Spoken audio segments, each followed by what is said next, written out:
صنعتوں کو پیداواری لاگت کم ہو۔ ٹیکسٹائل اور ملبوسات کی مشینری کی ڈیوٹی فری درآمد کی اجازت دی گئی، جس کے نتیجے میں مشینری کی درآمد میں 21% اضافہ ہوا ہے۔ مجموعی طور پر ان اقدامات کے ذریعے 120 ارب روپے سے زائد کا فائدہ کاروباری طبقے کو منتقل ہو چکا ہے۔ جناب اسپیکر، توانائی کسی بھی معیشت کی شہرآگ ہے۔ گزشتہ ایک سال میں خطے میں بحران کے باوجود پاکستان نے توانائی کے شعبے میں کئی محاذوں پر اہم کامیابیاں حاصل کیں۔ گزشتہ 2 برسوں میں حکومت نے توانائی کے شعبے میں ایسی اسٹرکچرل ریفارم شروع کی ہیں جو نہ صرف موجودہ بحران سے نمٹنے کے لیے بلکہ آنے والے ممکنہ بحران کے لیے بھی پاکستان کو تیار کریں گی۔ ہمارا مقصد توانائی کی خود کفالت، صارف کے لیے کم قیمتیں اور ایک ایسا نظام ہے جو ضمانتوں پر کم سے کم انحصار کرے۔ اس سوچ کے تحت میں اس معزز ایوان کے سامنے بجلی، تیل اور گیس کے میدان میں ہمارے اہم اقدامات کا ذکر کرنا چاہوں گا۔ جناب اسپیکر، بجلی کا شعبہ اپنی تاریخ کے سب سے گہری اصلاحاتی دور سے گزر رہا ہے۔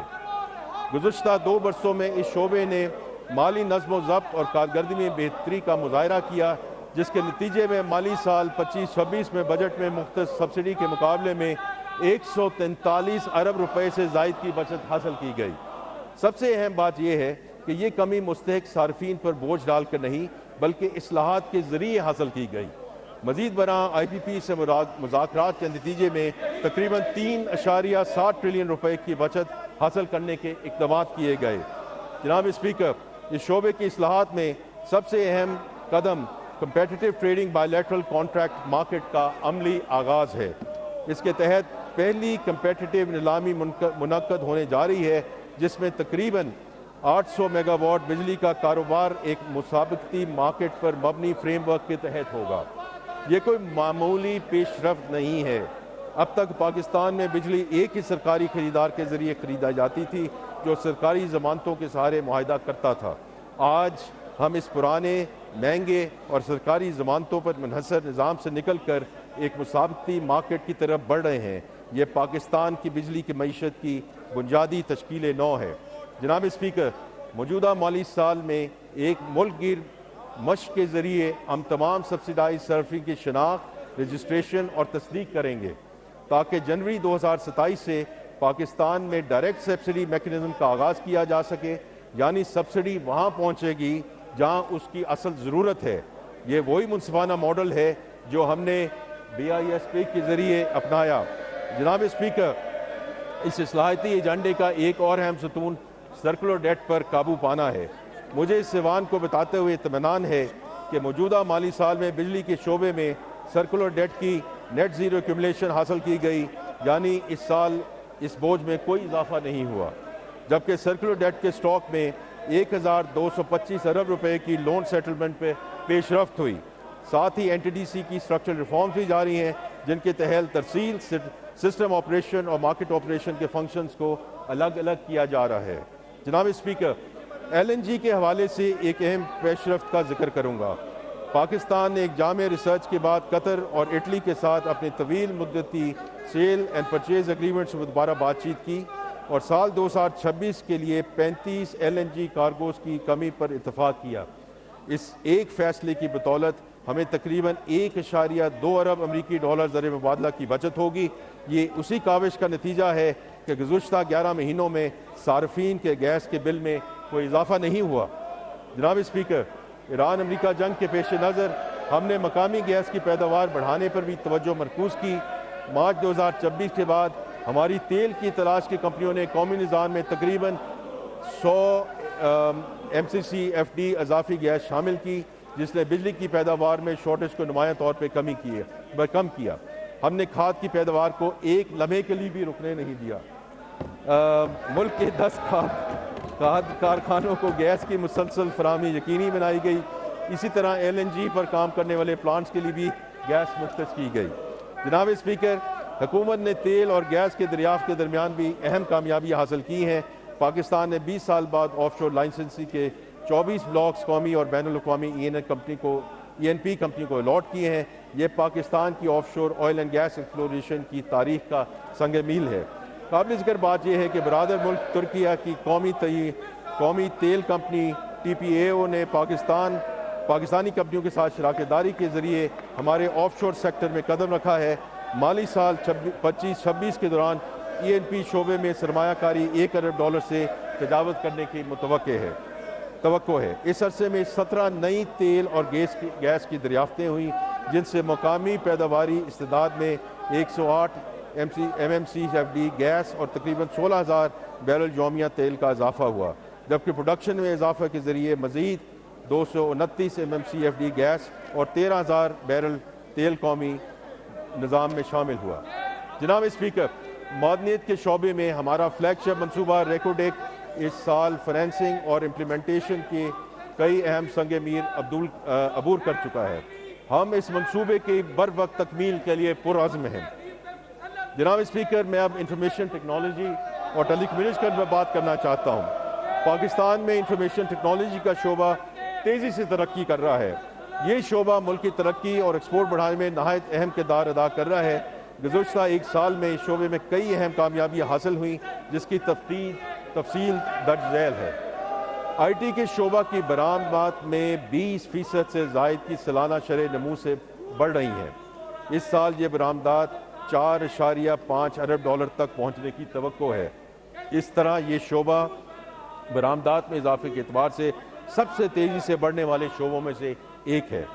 اس سال مارچ میں 5G اسپیکٹرم کی کامیابی سے نیلامی کی گئی، جسے دنیا کے سب سے بڑی اسپیکٹرم نیلامیوں میں شمار کیا جا رہا ہے۔ اس کے ذریعے 5 شہروں میں 5G سروس شروع ہو چکی ہے۔ حکومت نے رائٹ آف وے چارجز کو ختم کیا، جس کے نتیجے میں 2024 کے 20 لاکھ گھروں کے مقابلے میں 50 لاکھ گھروں میں فائبر لائنز دستیاب ہیں، اور ٹیلی کام ٹاورز کی فائبرائزیشن 14% سے بڑھ کر 18% ہو چکی ہے۔ حکومت نے پاکستان کی پہلی نیشنل آرٹیفیشل انٹیلیجنس کی منظوری دی۔ گزشتہ ایک سال میں 10 لاکھ کے قریب پاکستانی نوجوانوں کو IT اور مصنوعی ذہانت کی مہارتوں پہ تربیت دی گئی۔ ڈیجیٹل نیشن پاکستان ایکٹ کے تحت ہم نے ملک میں ڈیجیٹل ٹرانسفارمیشن کی قانونی بنیاد رکھ دی ہے۔ اس کے تحت national digital ID، national exchange layer اور اوپن ڈیٹا ایکو سسٹم جیسے منصوبے شروع ہو چکے ہیں۔ مرکزی حکومت، عدالتی نظام اور پارلیمنٹ میں ڈیجیٹل عدلی کا سفر پر گامزن ہے۔ جناب اسپیکر، یہ صرف ٹیکنالوجی کا استعمال نہیں، بلکہ ریاست اور شہری کے درمیان رشتے کو شفاف اور فعال تر بنانے کی صحیح ہے۔ جناب اسپیکر، 2023 میں ہمارا ملکی قرض ڈیٹ ٹو GDP 75% کے برابر تھا، جو پچھلے مالی سال میں کم ہو کر 70.7% اور اس سال مزید کم ہو کر تقریباً 68.5% کی سطح تک آ چکا ہے۔ یہ پیش رفت ایک منظم medium term debt management strategy پر عمل درآمد کا نتیجہ ہے۔ گزشتہ 2 سالوں میں حکومت نے 4,900 ارب روپے کا قرض قبل از وقت واپس کیا یا سستے قرض سے تبدیل کرتے ہوئے اپنا بوجھ کم کیا۔ ہم نے سرمایہ کاروں اور مصنوعات کی ڈائیورسفیکیشن کو خاص ترجیح دی ہے۔ خاص طور پہ انشورنس سیکٹر کے لیے طویل مدتی زیرو کوپن بانڈ کا اجرا کیا اور شرعیہ اصولوں کے مطابق فائنینسنگ کا حصہ بڑھایا گیا، جبکہ بین الاقوامی سطح پر مختلف بانڈز کے اجرا کے ذریعے سرمایہ کاری کی بنیادوں کو وسعت دی ہے۔ ہمارا مقامی قرض کا ایوریج ٹائم ٹو میچورٹی 2024 میں 2.8 سال تھا، جو اب مئی 2026 میں بڑھ کر 3.8 سال ہو گیا ہے، جس سے اس قرض کے ری فائنینسنگ ریٹ میں نمایاں کمی ہوئی ہے۔ ٹیلی کام کمپنیوں کے ڈیجیٹل والیٹس کے ذریعے عوام کو حکومتی بانڈز میں براہ راست سرمایہ کرنے کے لیے مواقع فراہم کر رہے ہیں، اور انشاءاللہ اگلے ہم ہفتے سے 2 ہفتے میں اس کا ایک عملی پلان بھی دیکھیں گے اور اس کی ہم انوگریشن کرنے جا رہے ہیں۔ ان تمام اقدامات کا مقصد یہ ہے کہ ملکی قرض آنے والے برسوں میں نہ صرف کم ہو بلکہ زیادہ متنوع، سستا اور مزید مستحکم بنیادوں پر استوار ہو۔